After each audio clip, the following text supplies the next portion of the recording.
What's up, guys? My name is Dated Sheep, and I wanted to just kind of talk about Yugioh for a second. We're getting about as gay as we possibly can, because God knows I don't actually own stylish clothes. um, I just want to talk about Yugioh and where my head's at least, in relation to the game, and where I see other people's heads at. And the first thing that comes to mind is the fact that at my locals, which is not like big, but we consistently get like around 20, 22 people.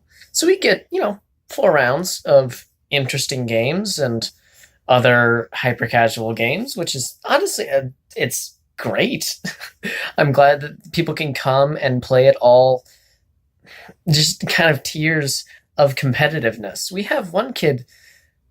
Actually, I don't know how old he is. He's got a developmental disability, and he comes in and has a blast because everyone's super nice to him, and he gets to play his cards, and that's all he wants to do. And I'm very, very happy that we've been able to foster an environment that's like open to that kind of mentality. That's really cool. And we also have some very competitive players. We've got one guy who, I mean, I think like the most competitive decks we've had was like one dude who was running like 6 Sam Turbo, like 6 Sam Rongo Turbo for a bit there. And then like we've always had like Dino players. We had a lot of Dino players when like True King Dino was the deck that it was. It wasn't necessarily like the deck of the format, but it was definitely like one of the top couple decks before Lithogasm got hit. We had a lot of those players. We had just like a lot of players who were willing to drop money on the game back when like Desires was a $90 card. God knows I wouldn't. I waited until that bitch got a reprint. I think I drew one at one point and then like immediately traded it. The metagame though right now is kind of pushing a lot of players away, at least in my locals.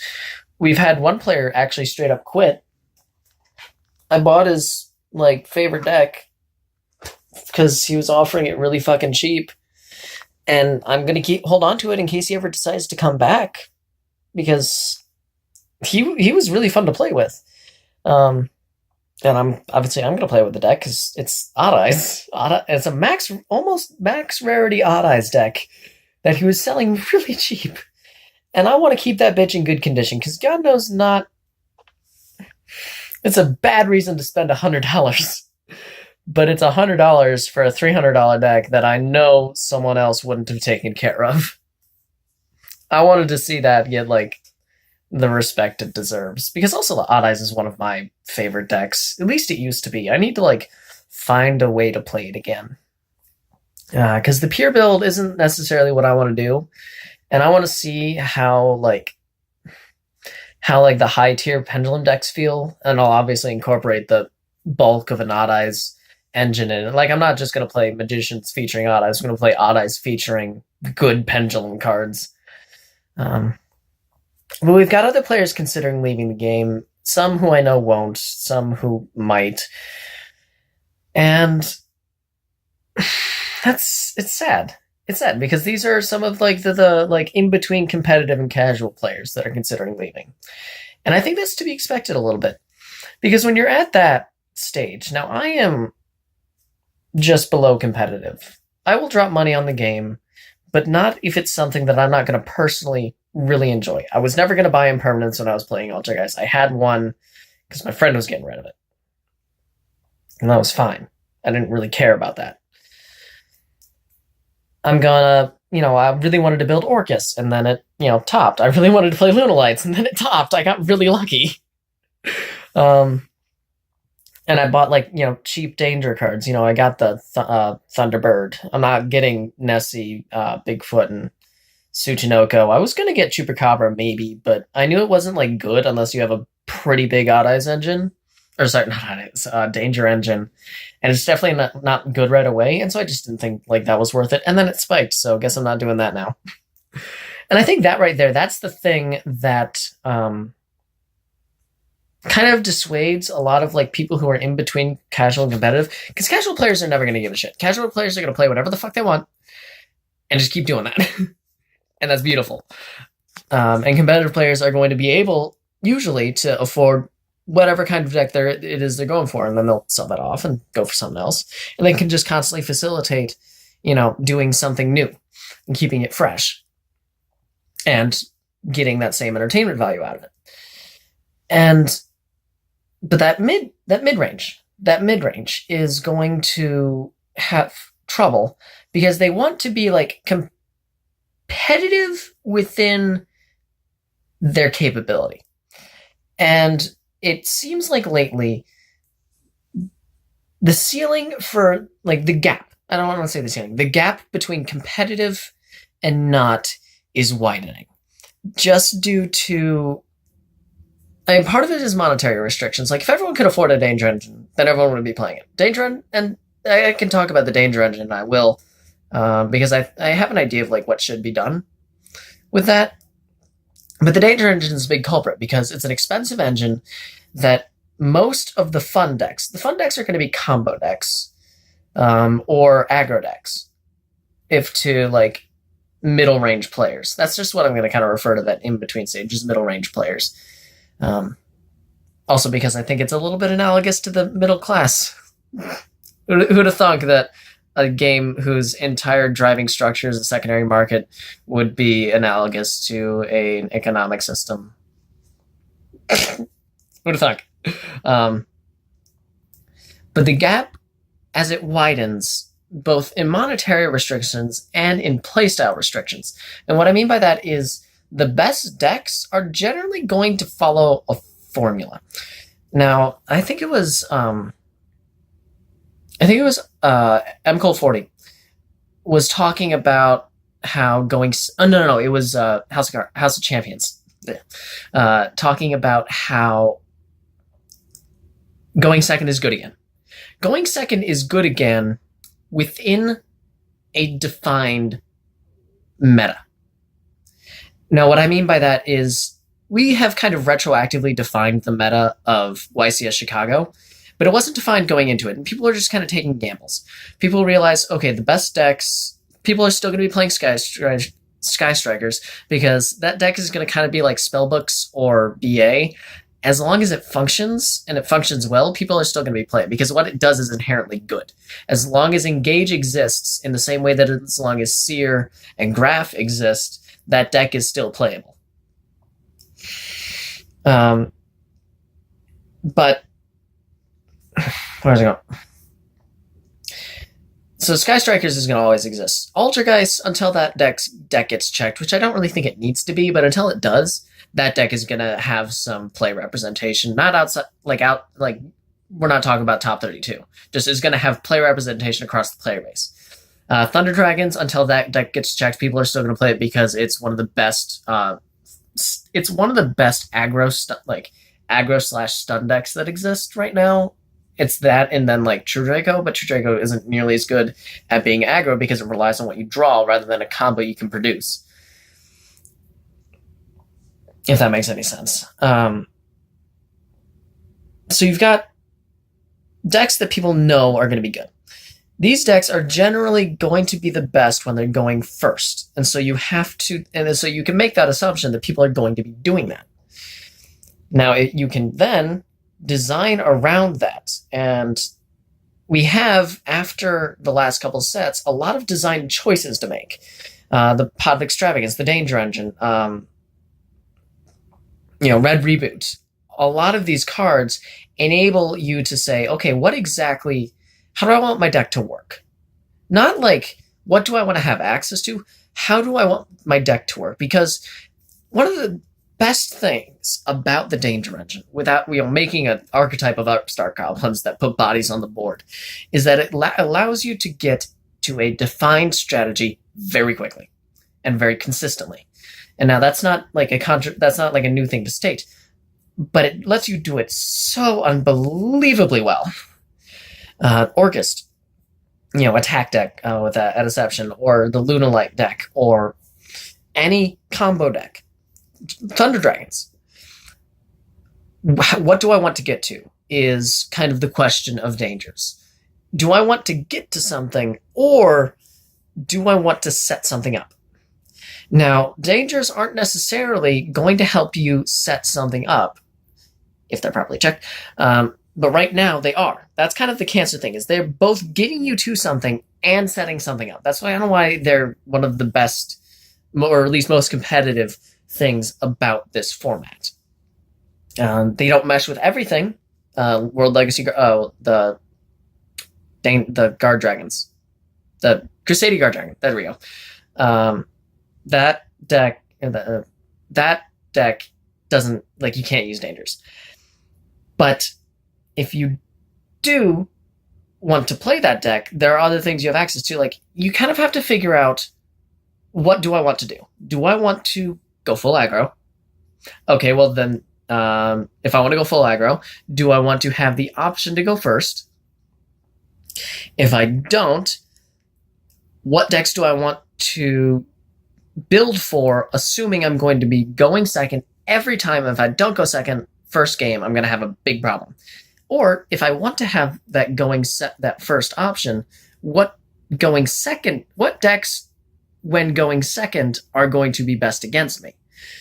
We're in a very diverse format, and we have a lot of things that allow us to answer those questions, which is one of the best things for truly competitive players.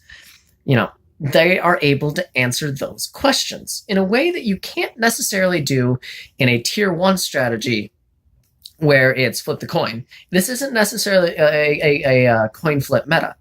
It's, do you have access to answer the questions of the coin flip? That's the big thing. And middle range players don't have access to all of those things. They don't have access to kind of the cards that are going to answer those questions are very expensive if you're not thinking about it. If you're very set on a old strategy that got updated to be very expensive. That is conceptually, that's what people are talking about when they say, oh, Yu-Gi-Oh's too expensive. It's not too expensive, but the answers to the questions you're asking are just kind of going to inherently go that way. I think people need to be, if they're in a middle range budget, and part of it is skill, capability, and I don't mean that as an insulting thing. If you're not as competitive, you're not going to be as skilled. You're going to make more mistakes. So there are decks that allow you to make more mistakes. There are decks that are incredibly nonlinear, and just kind of anything you do gets you to the end game. Crusading Guard Dragons is one of those decks. It's just very straightforward. Put bodies on the board, do your thing, and have your end board. That deck doesn't take a whole lot of skill to play, because almost every monster serves the same purpose.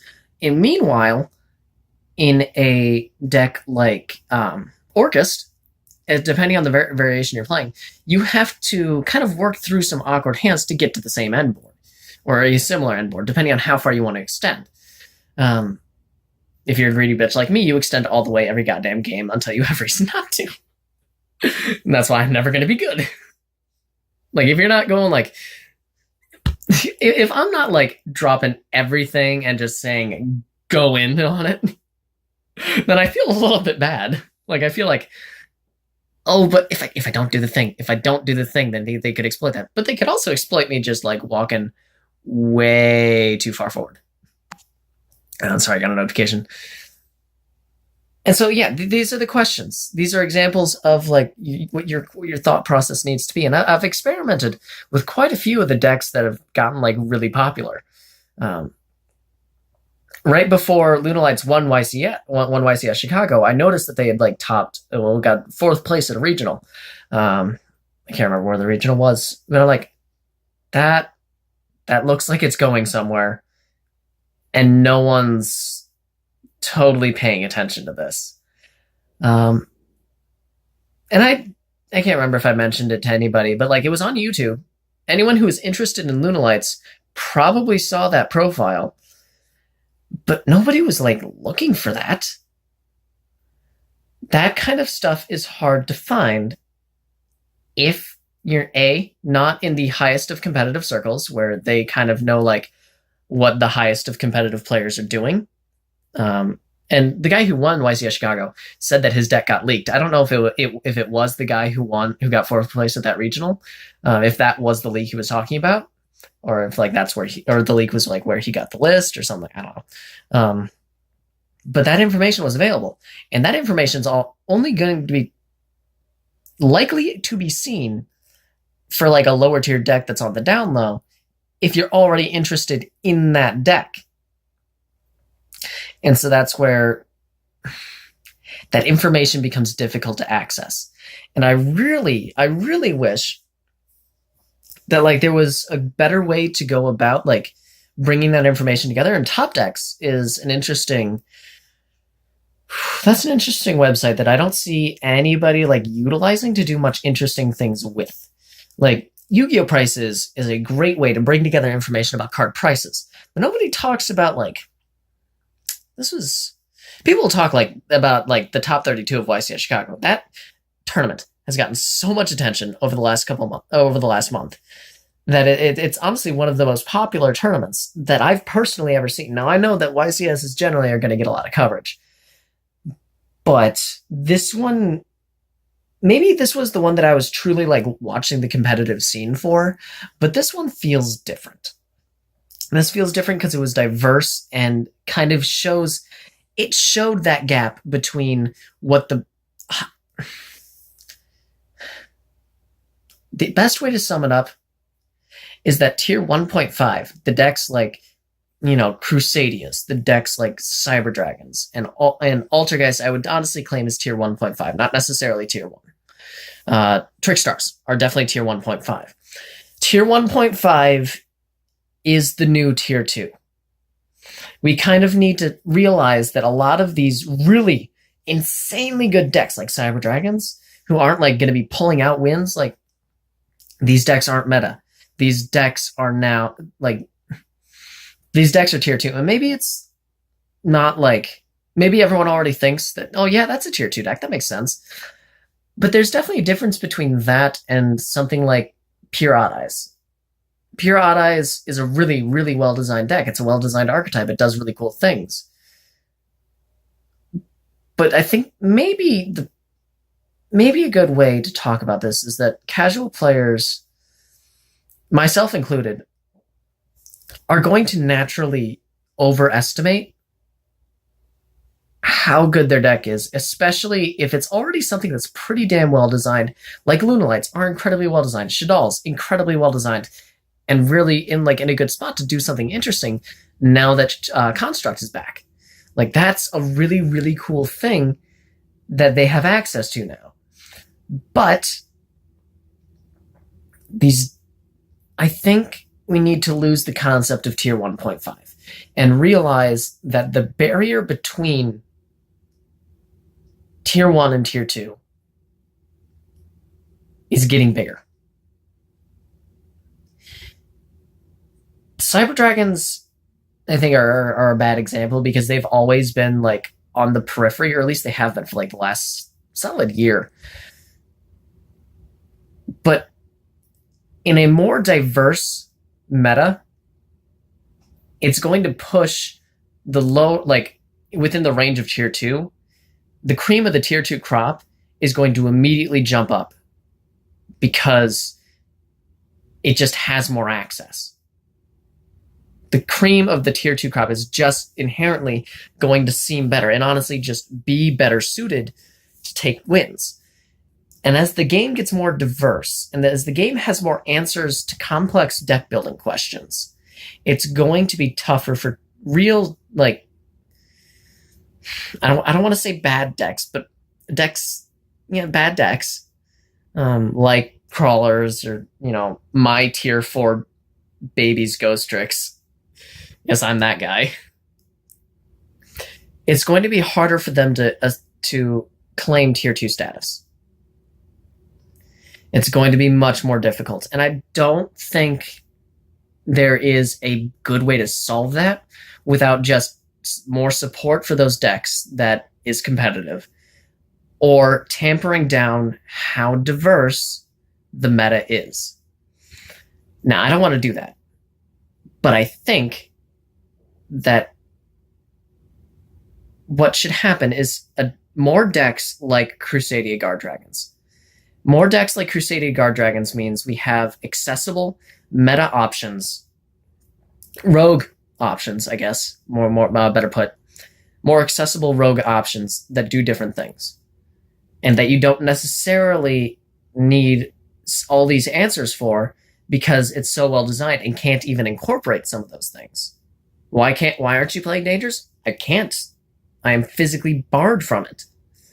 Why doesn't Altergeist make use of Invoked, which is a generic, engine? It wouldn't make sense to do that. Altergeist is very well defined in what it is and what it does. People, when they are building their decks, need to be able to answer the questions of what problems am I having? How can I solve this?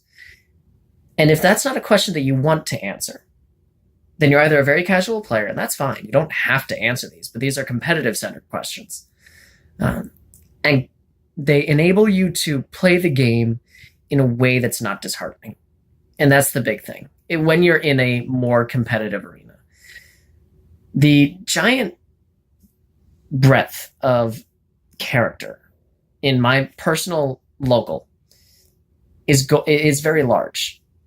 You have very competitive players and very not. Players who really want, whether or not they can, they really want to try and emulate this high tier status. And players who just want to come in and dick around. And I'm kind of that, but I want to dick around with something that's gonna, bring interesting scenarios. That's why I have 3 different well put together decks for tomorrow when I go to locals. I've got Cyber Dragons, Orcus, and Lunalights. And I love all of those decks very much. They do very interesting things. Now, granted, right now, Lunalights is fucking cancer because Azathoth needs to die.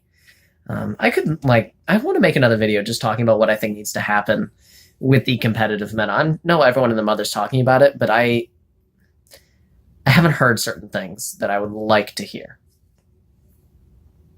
Or at least like to have put out there. Anyway, this has been a long-ass fucking rant, and nobody's going to watch this far. If you are the godly human being that did, thank you. But regardless, to anyone who X'd off 2 minutes into this or 30 seconds into this, I love you. I hope you have a good day. Figure out your deck building. Peace.